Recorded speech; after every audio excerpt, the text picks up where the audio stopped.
Viewers, আজ 23 জুলাই 2026 আমাদের এই রেড ক্রিস্টাল লঙ্ঘনগুলো পাকেনি, ম্যাচুরড হয়নি। তো এরকম ছিল আর কি, এর থেকে একটু বড় ছিল। তো রেড ক্রিস্টাল লঙ্ঘন অনেকে বলে থাকেন যে আমাদের বীজ বড় হয়, বীজ রুবি হয়ে যায়, রুবি বলে রেড ক্রিস্টালকে দেয়। আসলে এইগুলো কথা ভিত্তিহীন। এই যে আমাদের এটা একটা 12 মাসি টাইপেরই, তার ওই 12 মাসি একটা যে বৈশিষ্ট্য এটা আছে। এই যে ছোটো ফল থাকে, বড় ফল থাকে, ম্যাচিউরড ফল থাকে। তো এটা দিয়ে অনেকে এটা ভুল ধারণা। দেখেন, পাখি এবং পিঁপড়ায় মিলে কি সুন্দর রিভিউ দিছে। এটা যদি রুবি হতো তাহলে এর বীজ কত বড় হতো। দেখেন এর বীজ, ওই যে ছোটো ভিতরে কিসমিসের মতো একটা বীজ। এটার ভিতরে এটা পাখিতে খাইছে, পিঁপড়ায় খাইছে, এটা কিসমিসের মতো বীজ। এখানে একটা খেয়েছে, এটা তো কিসমিসের থেকে ছোট বীজ। এটা গমের সমান একটা বীজ, এটা গম।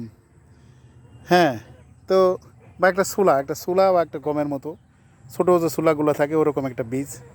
এটাও সেরকম ছোটো ছোটো বীজ। তা আর কি লাগে এটার থেকে? দেখেন এই যে সবগুলো ফলগুলো এখানে, এই একটা পড়ে গেছে, ওই যে একটা পড়ে গেছে বীজ। এই 4টা ফল এক জায়গায় ছিল, 4টা ফলেরই বীজ ছোটো পাওয়া গেছে। তো আমাদের রেড ক্রিস্টাল এটা আমরা অনেকগুলা গাছ, প্রায় 27টা গাছ নিয়েছিলাম বাইরের থেকে, বেয়ার রুট। সেখান থেকে মাত্র 3টা আমাদের রেড ক্রিস্টাল হয়েছিল।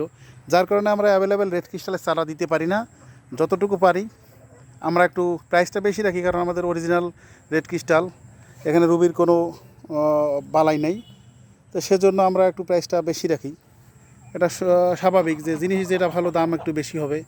তো অনেকে বলেন যে এত দাম নেন রেড ক্রিস্টাল। তো আমরা বেশি মানে রিজনেবলের ভিতরেই থাকে। তো তারপরেও যেটা অরিজিনাল রেড ক্রিস্টাল, আমরা এর আগেও এটা পরীক্ষা দিয়েছি, এটা আমরা রিভিউ দিয়েছি। আমাদের কাছে এরকম ছবি আছে। তো সেম ছবি আবার আপনাদের দেখাচ্ছি ভিডিওতে। তো রেড ক্রিস্টাল লঙ্ঘন টেস্টের দিক দিয়ে অসাধারণ। এর থেকে মিষ্টি লঙ্ঘন আর নেই মার্কেটে। তো আপনাদের বাগানে একটা রেড ক্রিস্টাল আপনারা রাখতে পারেন। তো সবাই ভালো থাকবেন, সবার জন্য শুভকামনা থাকলো। মিলা এগ্রোর পাশে থাকবেন।